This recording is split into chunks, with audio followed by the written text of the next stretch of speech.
ela está do lado de lá da janela.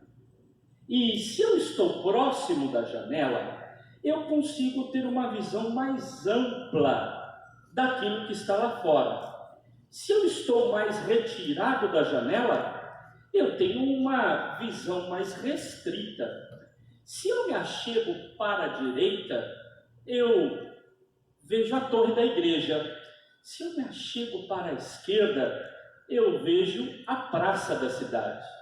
Ou seja, sou eu, no lugar onde eu estou, que determino qual é o ângulo que eu estou olhando para as coisas. Então, lá vem uma pergunta.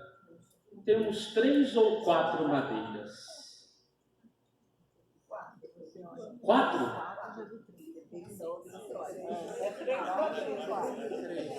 Quem acha que é 3? Levanta a mão.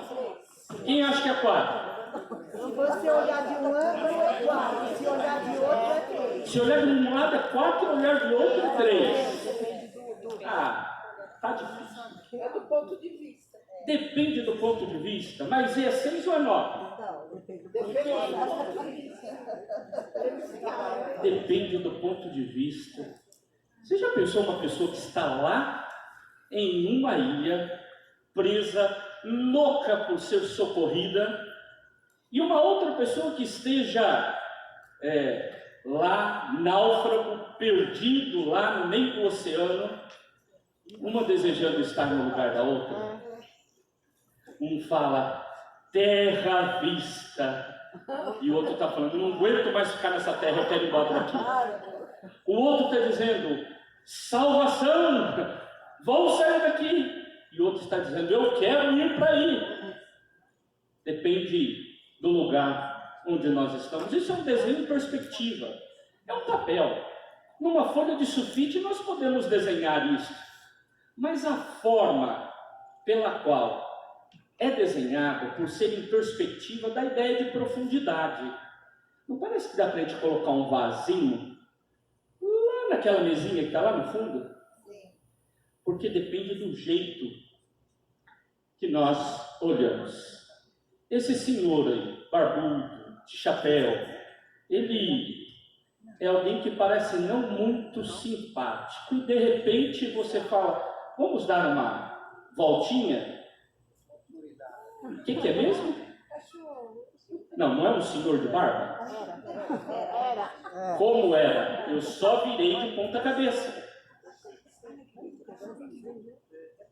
Um cachorro, né?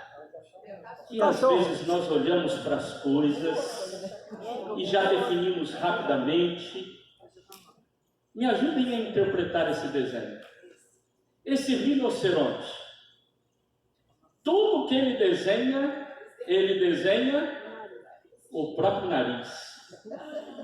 Adianta falar para ele assim, não tem essa montanha que você desenha na sua frente aí? Ele fala, como não tem? Eu vejo a montanha. Você vai me dizer que não existe? Eu estou vendo a montanha. O Talmud é um livro religioso. Ele tem uma frase muito interessante. Essa frase aqui, ó. Não vemos as coisas como elas são, mas como nós somos. Somos nós, com os nossos valores, que acabamos vendo as coisas, interpretando do jeito que as interpretamos. Então a gente precisa de pensar um pouquinho no foco, no jeito que nós interpretamos as coisas.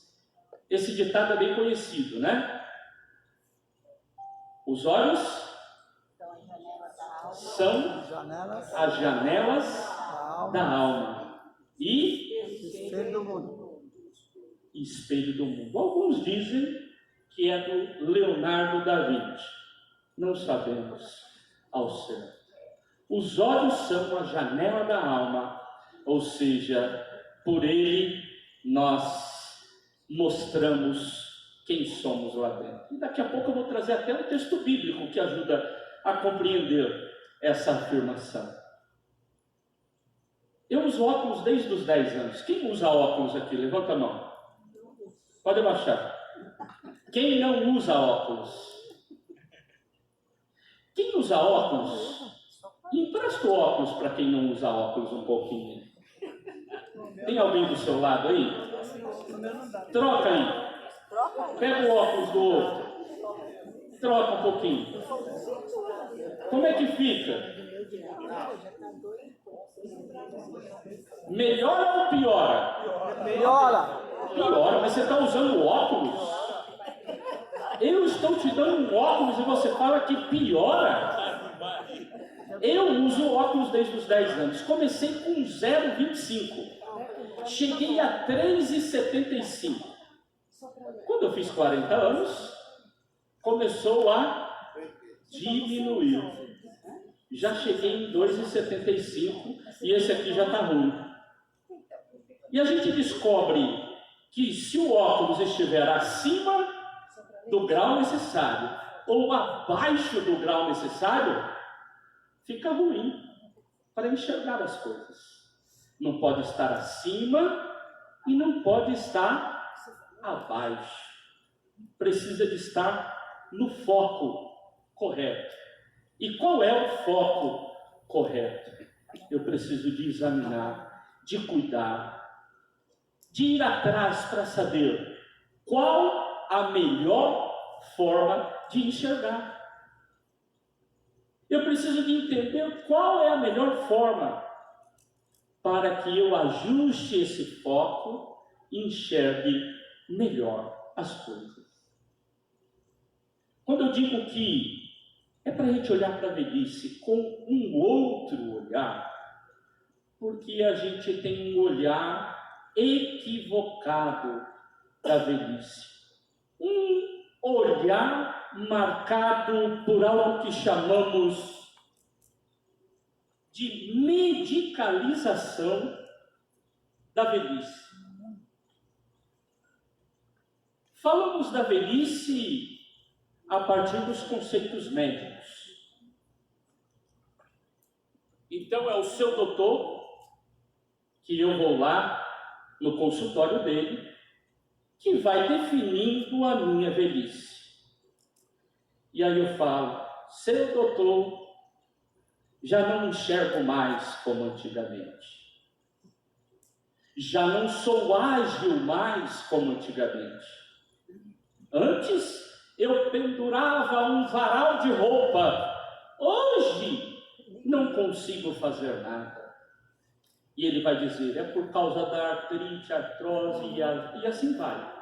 Aquele monte de nomes. E aquele tanto de remédio. E aquele tanto de colocações. Aquele tanto de explicações para falar dos nossos limites físicos. Você fisicamente está desgastado e desgastada. E nós acabamos assumindo como única forma de olhar como sendo o olhar clínico, médico, da limitação física que nos é imposta pelo tempo de vida. Mas precisamos vencer. Porque esta não é a única forma de olhar para a velhice. Existem muitas outras. Mas estas muitas outras também podem ser leituras equivocadas. Por isso eu quero convidar você a pensar comigo o seguinte: diferente do restante da natureza, nós somos o único ser que pensa. O único ser pensante é o ser humano. Então vamos imaginar aqui, me ajude. Este filósofo, ele deu um exemplo que é tão legal que eu gostaria de dividir com vocês. Ele vai dizer assim, que se você oferecer para um pombo carne, ele não vai comer. porque pombo segue o seu instinto. Eu inventei uma palavrinha ali. Não é ele que disse, sou eu. Pombo só sabe ponderar. Ele não vai fazer nada diferente, porque ele segue o seu instinto de pombo. Da mesma forma que um gatinho só sabe, eu que inventei, gatear. Ele segue instinto. Não adianta você oferecer alpiste para ele. Ele não vai refletir e dizer, inclusive eu estou com um probleminha intestinal, eu acho que essas sementes vai... Não. Porém, eu e você, nós comemos alpiste.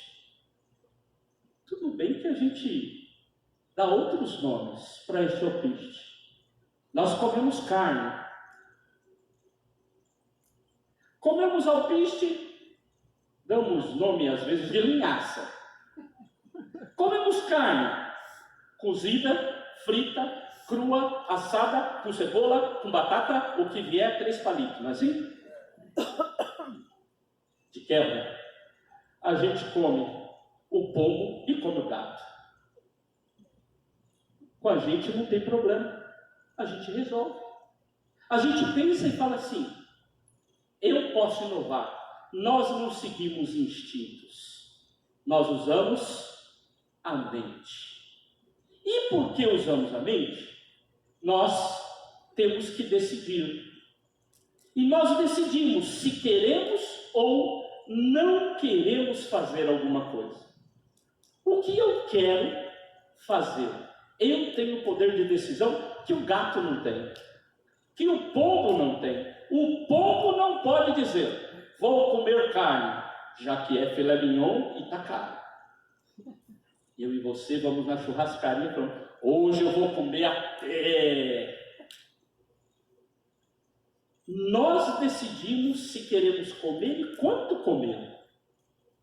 Um animal segue instinto. Por isso decidimos, vamos para a direita, para a esquerda, seguimos em frente. O que é que nós vamos fazer? Por isso, esse é um campo da vida humana que nos estudos nós chamamos de ética. É uma área da filosofia que ajuda a gente a pensar nas escolhas e a melhor forma de escolher as coisas.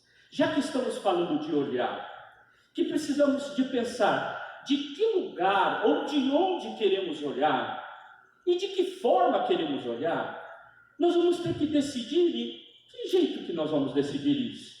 É a ética que nos ajuda, mas o que é ética? Tem palavra que a gente fala, mas não sabe direitinho o que ela significa. Então, para algumas pessoas, no senso comum, ética é como se tivessem tabelas prontas do que é certo e do que é errado. O que é certo é ético, o que não é certo é errado.com.br. Não, isso não é ética. Isso é lei, isso é doutrina, isso pode ser qualquer coisa. Não é ética. Ética, diferentemente disso, dessa lista do que é certo, do que é errado, ela é você vencer a ideia de que há uma lista de condutas, porque se fosse isso, nós viveríamos dentro de uma escravidão. Está tudo decidido, nós somos robôs, e eu vou então seguir o manual. Mas o ser humano não é assim. O ser humano, ele tem que decidir. Ética, então, pressupõe reflexão, pressupõe um tempo para pensar. Isso pressupõe que nós possamos pensar para decidir. Logo, nós estamos falando de liberdade. O ser humano é um ser livre para decidir. Ele não segue o instinto, ele pode decidir. E a pergunta, quais são os valores que ele utiliza para decidir? Direita, esquerda, em frente? Quais são os valores que ele utiliza? Por isso a gente precisa de ócio. Mais ócio e menos negócio. O que é isso? A palavrinha ócio em português é uma palavrinha que tem um sentido pejorativo muito forte. Ócio dá ideia de alguma coisa que não tem sido usada, de alguma coisa que tem sido desperdiçada. Mas ócio não significa isso. Ócio é uma palavrinha que vem lá do latim, que tem como um sinônimo em grego a palavrinha escolé, que em português é a palavrinha escola. Ócio é tempo livre para pensar, tempo para refletir, tempo para decidir o que fazer e como fazer. Por isso, essa ideia do ócio, que é tempo livre, tem uma negação dela, que é nec ócio, que para o português vira a palavra negócio. Que nesse sentido aqui, está falando de estar tão envolvido no fazer, que a gente não pensa no que está fazendo. Sabe quando a gente diz assim, eu fiz sem pensar? Quando a gente está tão acostumado a fazer, não sei o que eu estou fazendo, mas eu estou fazendo, eu faço. Acabo seguindo o fluxo, seguindo o movimento e vou repetindo, e não parei para pensar nisso. Se faz necessário ócio. E sabe o que vocês estão fazendo aqui? Ócio. Isto é ócio. Parar as atividades, parar outras tantas coisas que vocês fazem. Fala assim, eu vou para uma palestra agora, depois eu vou para outros cursos, e esse é o meu momento de, refletir, pensar, para ter uma vida melhor. A ética, ela quer nos ajudar neste sentido. E por isso, pensar sobre os olhares para este tempo da vida, que muitos chamam de velhice, é algo importante. Então a primeira coisa é, qual a diferença entre envelhecimento e velhice? Envelhecimento, todos passam por ele. A criança está no processo de envelhecimento, dependendo do olhar. Agora, a velhice é um determinado momento neste processo de envelhecimento, onde nós temos uma idade avançada. Então, velhice é este momento da vida em que nós já envelhecemos bastante. E é tão importante termos clareza sobre esse processo do envelhecimento, de que ele é um tempo da nossa vida. Agora, a velhice é a parte da nossa vida em que nós já envelhecemos por muito tempo. Mas todos envelhecem. Trabalhar a velhice não é fácil. A professora Cláudia já colocou isso. Velho, eu? O que você está pensando? Essa ideia de como lidar com este tempo da vida, que é um tempo da idade mais avançada, gera preconceito desde muitos anos. Os mitos já trabalharam nisso. Este mito fala da Sibila Cumana. Ela cuidava lá do templo de um deus. E sabe quando a criança fala assim, mãe, pai, vó, avô, eu vou te pedir uma coisa, se eu pedir, a senhora me dá? Aí você fala o que é? Ele fala, não, você vai me dar ou não vai me dar? Fala assim, fala o que é. Não, se a senhora falar que vai me dar, aí eu falo. Tá bom, o que você quer? Eu vou te dar. Ela fez uma conversinha mais ou menos como essa com Deus, e ela encheu a mão com grãos de areia e disse, eu quero viver anos e anos, tal como os grãos de areia que estão nas minhas mãos. E foi concedido para ela o pedido. O Deus prometeu, o Deus concedeu. Ela esqueceu de uma coisa. O que ela esqueceu? De pedir a juventude eterna. Quanto mais velho, mais desgaste. E se vai ficando muito quanto mais velho, mais desgaste. E o mito vai dizer, olha, houve um tempo que ela foi encarquilhando, ficou tão magra que foi necessário ser colocada numa gaiola, senão o vento ou os animais poderiam destruir.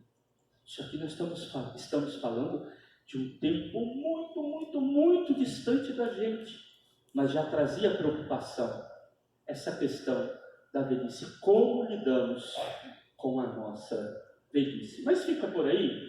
Não, tem um outro mito. Esse mito aqui é de que existia uma fonte da juventude, e de pessoas saíram da Europa rumo à América, acreditando que existia de fato uma fonte da juventude. Foi empregado muito dinheiro, muitas pessoas, mas não encontraram essa fonte da juventude. Todo mundo quer ficar jovem, ninguém quer envelhecer. Este desenho, quem sabe você já viu, com filhos ou netos, ou quando era criança, qual que é a marca do Peter Pan? Ele não quer ficar adulto. Ele diz, eu vou ser criança para sempre. E essa é a luta do Peter Pan, ser criança e não envelhecer. Aqui, nós temos um filme. Alguém já assistiu esse filme? Já. Alguns.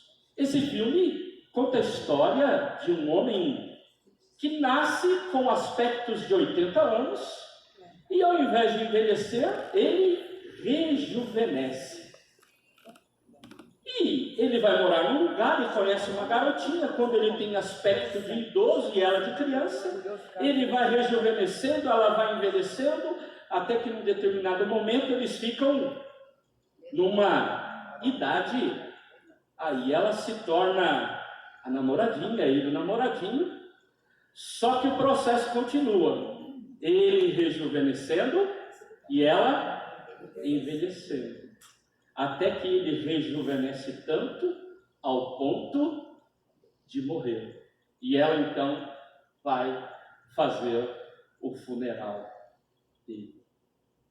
Essa ideia de que seria melhor rejuvenescer do que envelhecer, até os filmes trabalham nisso. Mas fica por aí? Não.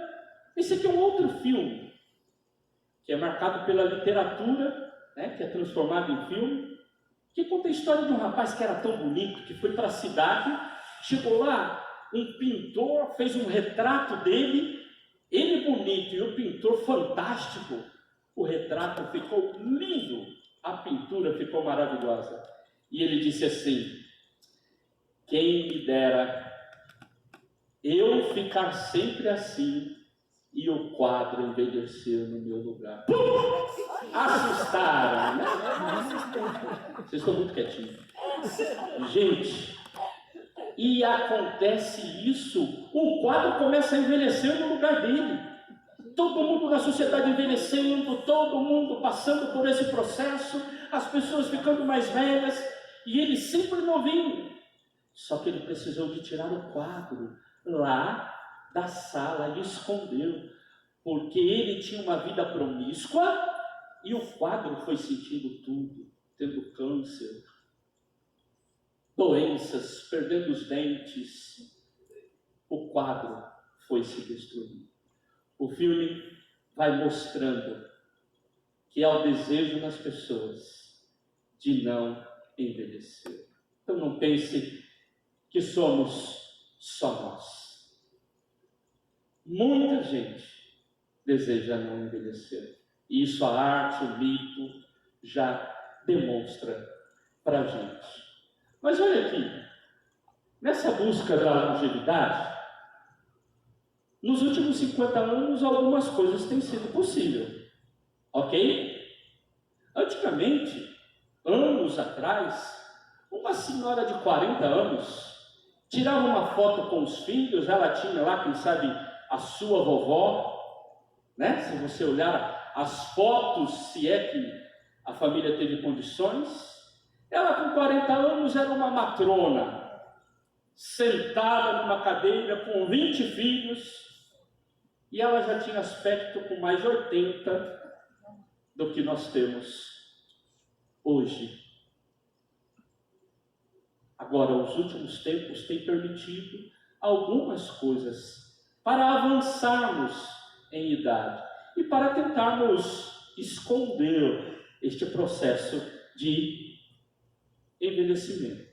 Mas pense comigo, nós não somos o Peter Pan para escolher, não vou envelhecer, pronto. Nós não temos uma fonte da juventude. Já pensou que legal? Você apertar um botãozinho lá no chuveiro, e aí, mais um novinho, tchau, ruga. Nós não temos um retrato que envelhece no nosso lugar. A gente é obrigado a olhar para o retrato e ele ficar bonito, maravilhoso, e a gente envelhecendo. Não temos isso. E nem temos essa magia de, ao invés de envelhecer, rejuvenescer. Já que isso é verdade, o que nós precisamos é de lidar com alguns aspectos, que então é o de vencer um pouco essa leitura preconceituosa que a gente tem da velhice. Porque a ideia do velho tem uma conotação muito ruim na nossa cultura. Mas não foi sempre assim. E não é assim em todas as culturas. Pelo contrário, nós precisamos de perguntar por que velho é ruim? Porque na nossa sociedade a ideia de velho é a ideia de algo estragado. Ao invés de dizermos que o velho, ou o mais antigo, é algo bom, nós fomos acostumando a dizer isto é velho. E deu ideia do descartável. Então não é a palavra que é ruim, é a forma pela qual nós fomos utilizando culturalmente esta palavra. E a gente precisa de resgatar o valor de algumas palavras. Na tentativa de amenizar essa ideia da velhice, sabe o que nós fizemos? Isso aqui, ó. Falamos, não, o idoso. Não é velho, o idoso. A terceira idade, a melhor idade. Nós fomos tentando arrumar sinônimos, mas na realidade mantivemos o mesmo preconceito. Você muda a palavra, mas não muda a mentalidade.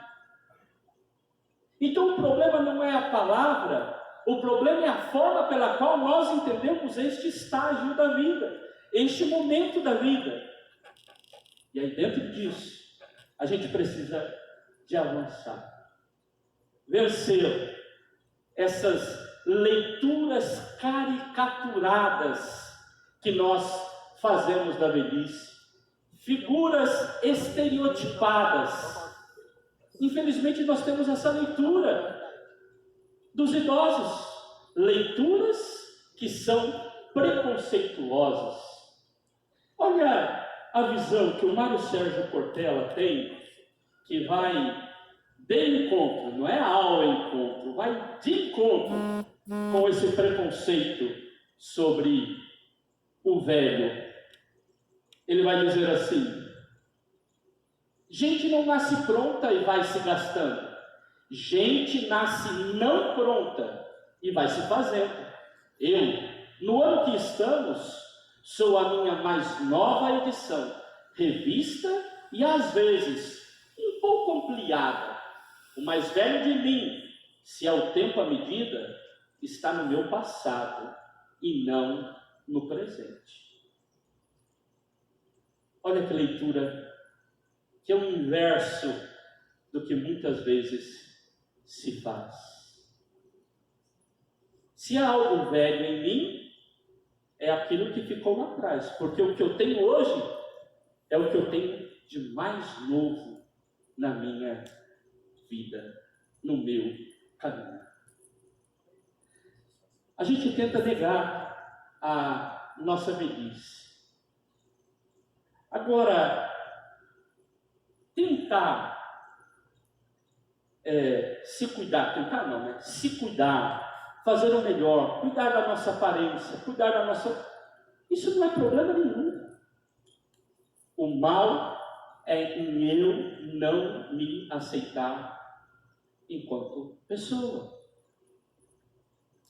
Agora, cortar o cabelo, passar minha maquiagem, meu creme, cuidar de mim, é algo que a ciência nos permitiu e nós podemos utilizar disso. Agora, o perigo é quando eu transformo isso em escravidão. E eu faço isso porque me sinto cobrado de outras pessoas. E isso, ao invés de fazer bem, nos faz muito mal.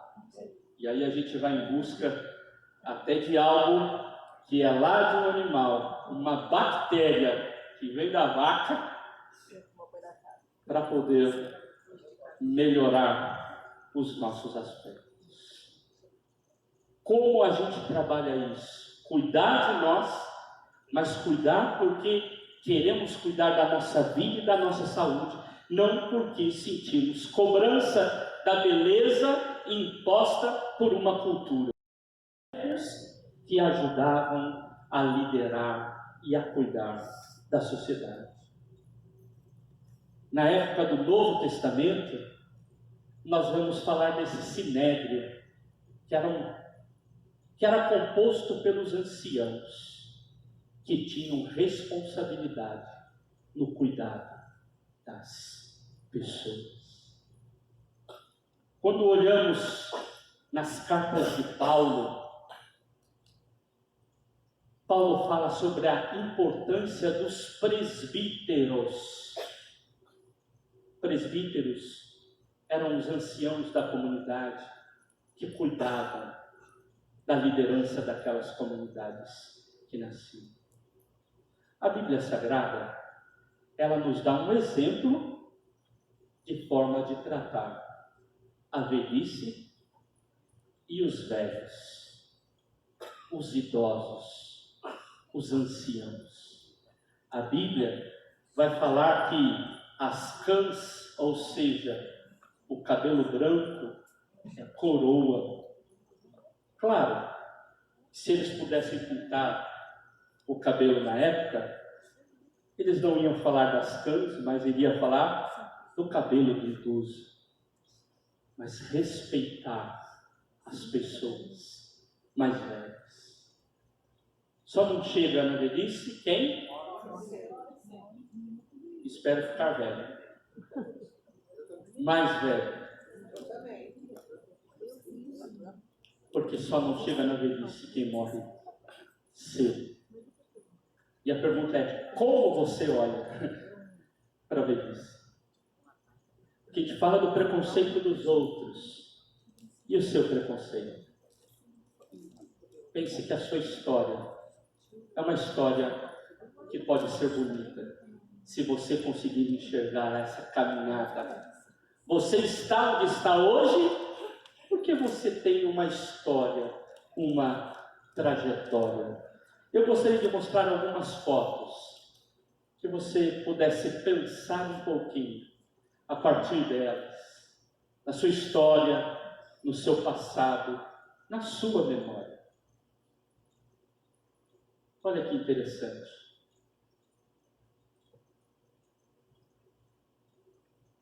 O que você é hoje é a soma de tudo aquilo que você já foi. Você tem muitas histórias na sua vida. Quem sabe aquele e aquela que foi cuidador, depois precisa de ser cuidado.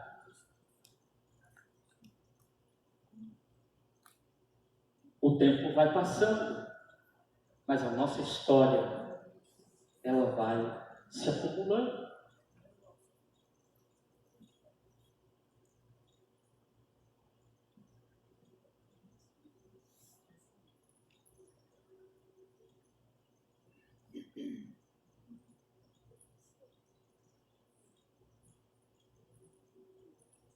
Como é seu olhar no espelho?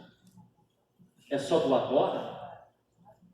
Como se a sua vida toda se resumisse a essa ruga que te incomoda agora? A este fio de cabelo? Ou a esta limitação de agora? Quantas coisas já aconteceram na sua história? Por isso eu quero trazer mais 2 textos bíblicos. Olha que texto bonito. Jesus, num determinado momento, ele disse assim: os olhos são a lâmpada do corpo. Se os teus olhos forem bons, todo o seu corpo será luz. Se, porém, os teus olhos forem maus, todo o seu corpo será trevas. Portanto, se a luz que há em você são trevas, que grandes trevas serão. O que será que esse texto está dizendo? Está dizendo assim: o jeito que eu interpreto o mundo, interpreto as coisas, demonstra o que eu tenho aqui dentro. Se eu tenho luz aqui dentro, o jeito que eu enxergo é como de quem tem luz dentro de si. Porém, se eu tenho trevas, enxergo como quem tem trevas dentro de si. O jeito que eu olho para as coisas demonstra aquilo que tem dentro de mim. Eu só posso sacar aquilo que foi depositado. Eu só posso tirar aquilo que foi colocado. E a pergunta são: quais os valores que nós temos dentro de nós, que nos ajudam a afirmar? São os valores que eu tenho dentro de mim que determinam o valor que eu dou para as coisas. Quando eu olho para a velhice, são os meus valores que demonstram o que eu verdadeiramente enxergo na velhice. Somos nós, a partir dos nossos conceitos e preconceitos, que definimos as coisas. Já ouviram falar na visão seletiva? Sabe quando você quer comprar muito uma coisa? Às vezes a pessoa quer comprar um celular, ou quer comprar um eletrodoméstico, ou quer comprar um carro, quer comprar um bem de consumo. De repente ela começa a andar por aí e ver esse produto em tudo quanto é lugar. Fala: eu não sabia que tinha tanto carro desse jeito. Não sabia que tinha tanta... Parece que na casa de todo mundo que eu for tem um eletrodoméstico que eu estava pensando em comprar. Chama-se visão seletiva. Essa visão seletiva permite que eu enxergue ou não enxergue algumas coisas. Por isso, cuidado com o nosso olhar, porque é do repertório que temos dentro de nós que nós retiramos os valores que damos àquilo que enxergamos. Estes valores estão internalizados, estão aqui dentro, são fruto daquilo que eu joguei para dentro. O próprio Jesus vai dizer algo bonito, né? Vai dizer assim: a boca fala do que está cheio o coração. E ainda continua: a pessoa boa tira do tesouro bom coisas boas, mas a pessoa má do mau tesouro tira coisas más. Só podemos sacar aquilo que foi depositado, só podemos tirar aquilo que foi colocado. O que é que você tem colocado para dentro de você? Essa é uma boa pergunta, porque o jeito que nós olhamos demonstra o jeito que nós estamos lá dentro. Lembram da historinha da janela? Depende do lugar onde eu estou dentro da sala, onde eu me posiciono dentro da sala, para eu enxergar o que está lá fora. Em que lugar você está nesta sala? Como que está aqui dentro de mim? E aí se faz necessário a gente tem um olhar pautado por algo muito bonito, que nós falamos bastante, mas que é necessário viver, que é o amor. Tem uma cultura que nos ajuda muito a entender as possibilidades.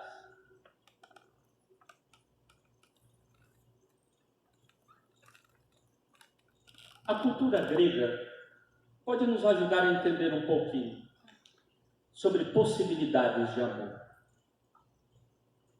Um olhar de quem tem amor dentro de si pode ser em 4 perspectivas. Por exemplo, os gregos vão dizer que existe um tipo de amor chamado eros. Eros é o amor-desejo.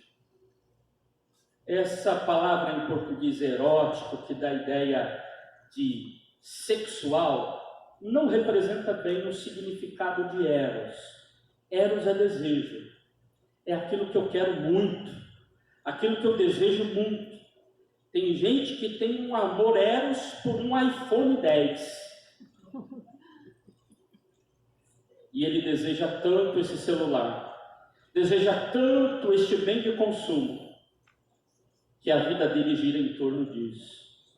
Só que quando ele tem o iPhone 10, o amor vai embora. Ele começa a amar o iPhone 11. Existe uma outra forma de amor, que é o amor estorguê. Esse amor estorguê é o amor consanguíneo. Sabe aquilo que, quem sabe você já disse, mexe comigo, mas não mexe com meus filhos? Não mexe com meu neto. Sabe aquilo que os irmãos vivem? Eles brigam dentro de casa, mas se chegar na escola e alguém resolver brigar com o irmão, ele defende o irmão? Ele pode até dizer, o único que tem direito de bater nele sou eu. Né? Mas esse amor de irmão, ele defende porque é meu irmão, é meu filho, é minha mãe, minha avó. É uma relação consanguínea. Há uma outra forma de amor, que é o amor filéu. É um amor pautado pela amizade. A gente conjuga o verbo mais ou menos assim: eu te amo, tu me amas, nós nos amamos. Se tu não me amas, eu não te amo. Ou seja, precisa de haver troca. A amizade é isso. É quando há troca de amor. Isso é, por isso a palavra é filosofia, amigo da sabedoria. É uma relação de amizade, de amor com a filosofia, com a sabedoria. Mas sabe que todas essas formas de amor, elas são muito limitadas. Mas tem uma ideia de amor que os gregos falavam. Eu vou dizer para você que a Bíblia diz que é fantástica. Ela pode nos ajudar. Chama-se amor ágape. É um amor muito maior. Supera o eros, o estorguê, o filéu. Porque é um amor pautado pela dedicação, pelo altruísmo. E que a gente só consegue viver numa dimensão em que a gente se abre para Deus. E este Deus em nós nos completa e nos ajuda a viver. Se você deseja ter um olhar melhor, não só para a velhice, mas para todas as áreas da vida, coloque a melhor lente do mundo. Ajuste o foco da melhor forma possível. A melhor forma possível é a lente do amor, da compreensão, da graça de Deus, que perpassa por mim e pode alcançar o outro. Mude o seu olhar. Este é o meu desejo. É isso que eu desejo a você, nessa tarde e na sua caminhada. Vale a pena trocar de